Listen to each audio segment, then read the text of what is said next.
Karibu tena katika mwendelezo wa simulizi ya Dada Mfua Nguo sehemu ya 3. Lakini kabla ya yote, ngoja nikupe machache yaliyotokea katika sehemu ya pili tulipoishia. Jay alikuwa yuko njiani anarudi kutoka dukani akielekea getoni kwake. Kichwani mwake akiwa na hamu ya kuweza kumuona Linda na kumkuta akiwa getoni bado anaendelea kufanya kazi yake.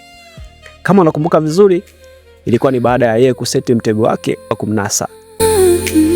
Alikuwa amezungumza na hawa kina dada wafua nguo kumfanyia usafi katika chumba chake na kumwandalia chakula cha jioni. Na kama bahati vile aliyekwenda alikuwa ni Linda.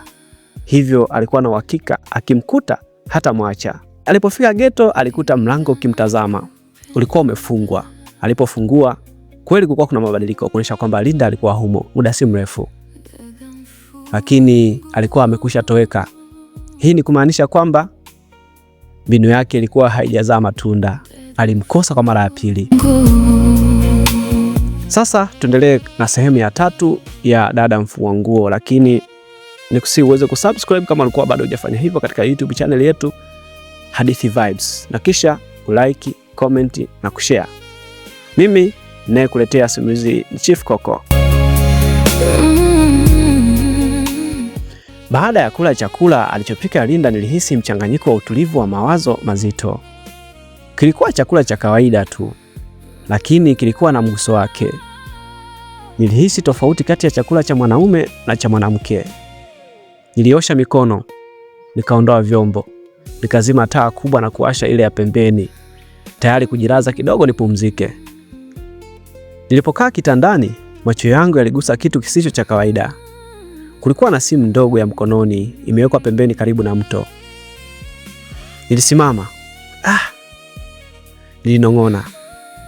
Ilikuwa wazi, lazima mmiliki wake ni Linda. Sasa amesahau au ni mtego?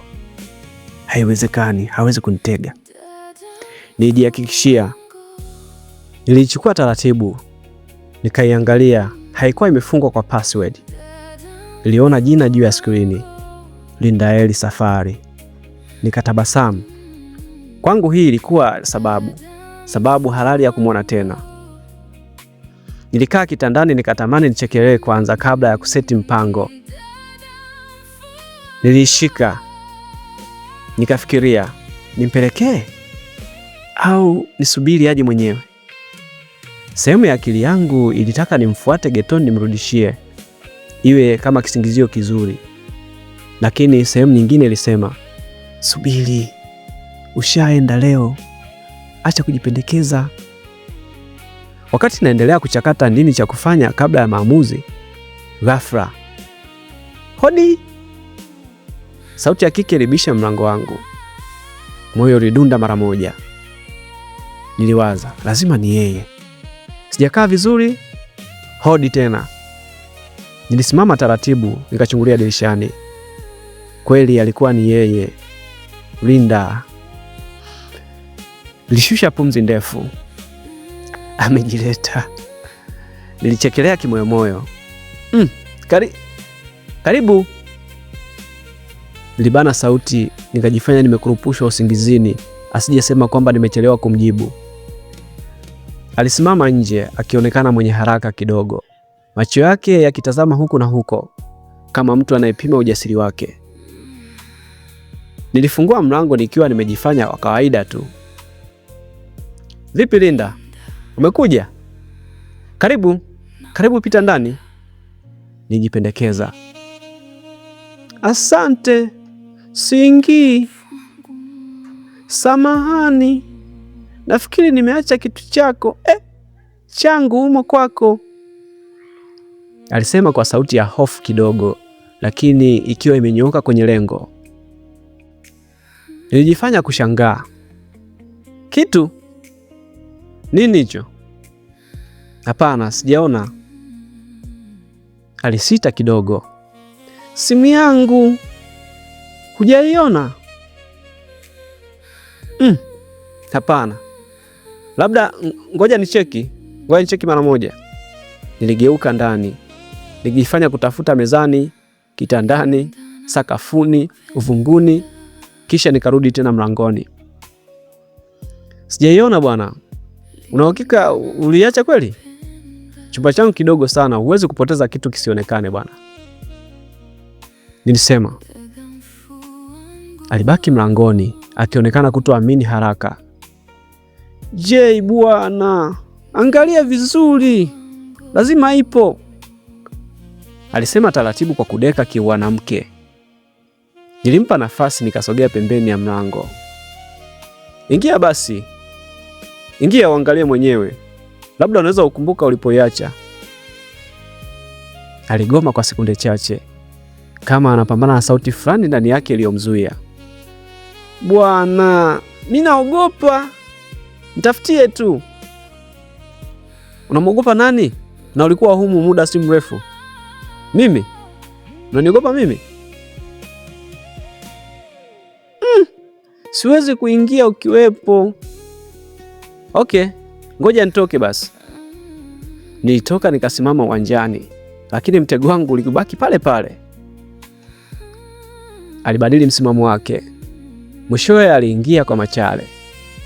Nilimfuata nyuma nyuma, nikafunga mlango ghafla kama mfugaji anamfungia kuku wa kuchinja baada ya mbio nyingi na kisha ukimbilia bandani. Taharuki kajaa chumbani. Alianza kuangalia kila upande, lakini macho yake yalinifuatilia kwa tahadhari. Mawazo ya simu yaliyeuka kama chumvi ikikutana na maji, yakahamia kwangu, akihofu nitakachomfanya. Alishaanza kurudi nyuma, kujihami, akihisi baya lolote litatokea. Nilimsogelea karibu. Nilikuwa karibu naye, karibu sana kiasi kwamba nilisikia pumzi yake ya moto na mapigo ya moyo alipohema. Kulikuwa na mvutano ule ule wa siku ya kwanza, lakini safari hii haukuwa bahati mbaya, ulipangwa. Labda aliweka kitandani, nilisema kwa sauti ya chini ya kinafiki. Aliinua macho kunitazama. Kwa nini umefunga mlango? Aliongea kwa wasiwasi, sura ameikunja. Usiogope, wakati mwingine macho ya majirani hafai. Hapa ni salama zaidi kuliko ukibaki nje. Nilisogea karibu kidogo, nikambaanisha kwa maneno matamu. Linda, unajua unanifanya nifikirie sana, nilisema. Alijaribu kubaki mgumu. Jua ya nini tena? Mimi nataka simu niondoke, alikaza.